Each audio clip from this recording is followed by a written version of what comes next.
বলি মানকা, দেখেছি মানকা, দেখতে দেখতে আমাদের একমাত্র মা বেহুলার বিবাহ সম্পূর্ণ হয়ে গেছে। তুমি তো জানো বিবাহ সম্পূর্ণ হলে তাকে যে বিদায় দিতে হয় গো। ও গো চলো না, আজকে দিন আমাদের একমাত্র মা বেহুলাকে আমরা বিদায় দিয়ে দেব। একই কথা শোনালে গো, যে মেয়েকে 10 মাস 10 দিন গর্ভে ধরেছি, আজকের দিনে আমায় তাকে বিদায় করে দিতে হবে গো। হ্যাঁ আমি পারবো না গো, আমি যে আমার বেহুলাকে বিদায় দিতে পারবো না। এ কি বলছো তুমি? তুমি কি জানো না যে নারীগুলো জন্ম নিলে সারা জীবন পিতা মাতার মায়ের মধ্যে থাকা যায় না? সে ছোট্ট থেকে লালন পালন করে থেকে বড় করেছ, বিদায় দিতে কষ্ট হচ্ছে সত্য, কিন্তু আজকে দিনে যে আমরা নিরুপায় গো, আমরা চাইলেও যে মা বেহুলাকে আর বুকের মাঝে ধরে রাখতে পারবো না। তুমি সত্যই বলেছো গো, আমি যেন ভুলে গেছি আমার মা বেহুলার বিয়ে হয়ে গেছে আজকের দিনে। তাই তো আজকের দিনে যতই কষ্ট হোক না কেন গো, আমি দেব আমার মা বেহুলাকে, আমি বিদায় দিব গো। সত্যি বলেছে মানকা। বেহুলা বাবা, ওরে মামা দেখো, দেখতে দেখতে তোর বিবাহ সম্পূর্ণ হয়ে গেছে। হ্যাঁ বাবা, জানিস না বিবাহ যখন সম্পূর্ণ হয়েছে, আজকে দিন আমাদের সকলকে পর করে রেখে তোকে সারা জীবনের মতো বিদায় নিয়ে যেতে বই শ্বশুরালয়ে। বাবা কি বলছো তুমি? বিয়ের পূর্বে তো তুমি আমায় কোনোদিনও বলনি যে বিবাহ কার্য সম্পন্ন হয়ে গেলে আমায় বিদায় নিয়ে চলে যেতে হবে। তাহলে আজ সেই বিদায়ের কথা কেন বলছো বাবা? মা তুমি তো জানো গো, তোমাদেরকে ছেড়ে আমি কখনো কোথাও গিয়ে থাকিনি। আজকের দিনে তোমাদেরকে ছেড়ে আমি বিদায় নিয়ে গিয়ে কি করে থাকবো বলতে পারো বাবা? জানি না, জানি তুই ছোট্ট থেকে এত বড় হয়েছিস, কোনোদিন আমাদের কিছু কোথাও গিয়ে থাকিস বাবা। কিন্তু জানিস আজকে তুই যে বড় নিরুপায় হয়ে গেছি। আমরা যে তোর বিবাহ দিয়ে ফেলেছি, আমরা চাইলেও তোকে আর আমার এই রাত রাখতে পারবো না। তোমরা যখন ধরে রাখতেই পারবে না, তাহলে কেন বিবাহ দিয়েছি? কেন?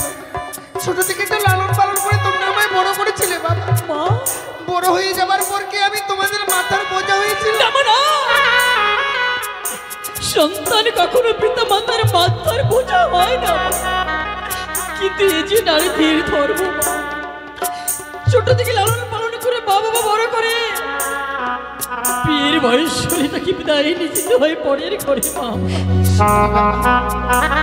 ছোট থেকে লালন পালন করে তোমরা আমায় বড় করেছো, জীবনে যা আদেশ করেছো সকল আদেশ আমি পালন করেছি। আজকের দিনে যে তোমরা আদেশগুলো করছো, তোমাদের আদেশ আমি পালন করবো বাবা।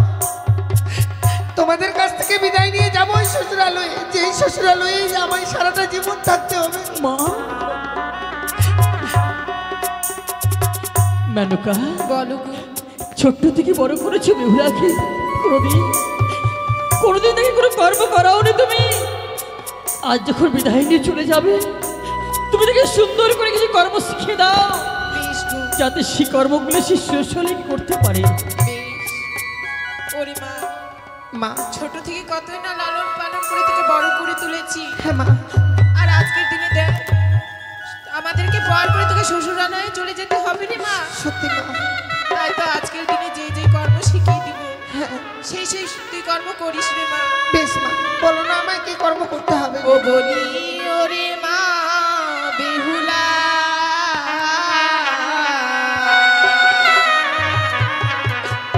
যারে মা তুই বানিয়ার ঘরে,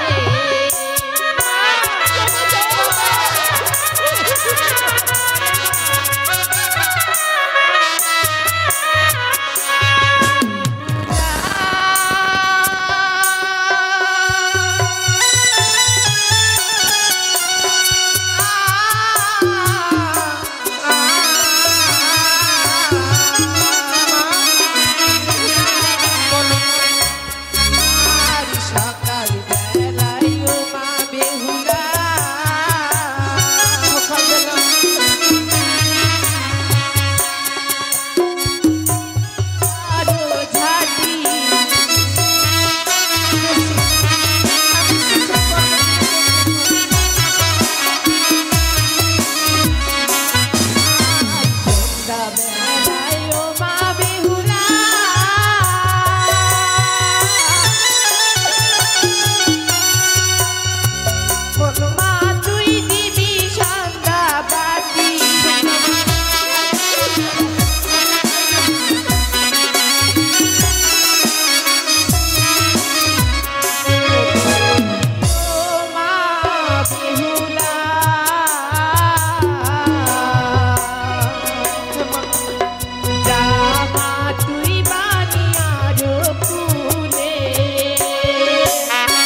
কত সুন্দর কর্ম শিখিয়ে দিয়েছে মা।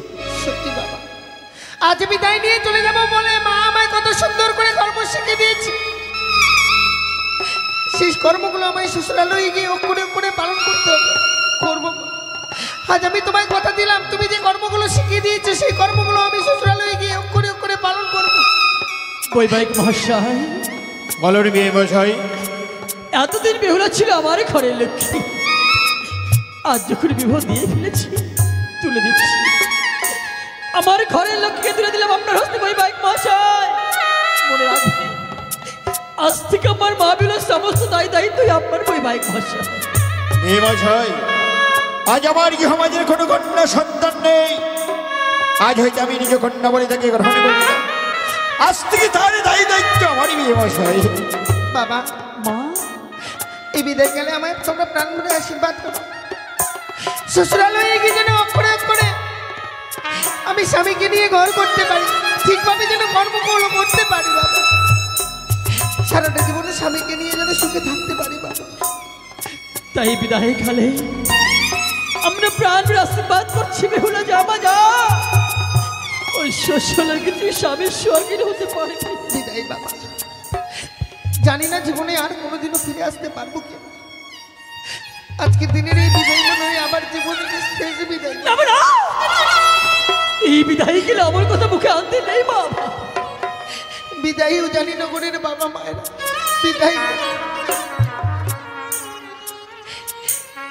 বিদায় বেলা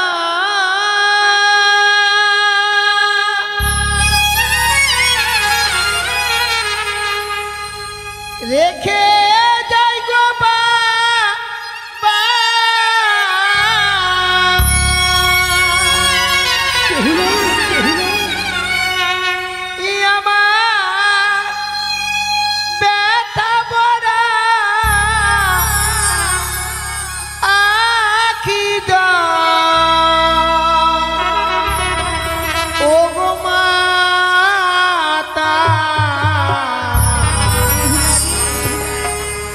ব্যথা ভরা ভরা আখি যা ও গো বাবা, ব্যথা ভরা আখি যা।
নারী খুঁড়ে যখন জন্ম নিয়েছে তাকে তো বুকে পাশারে বেঁধে যেতে হবে পরের ঘরে।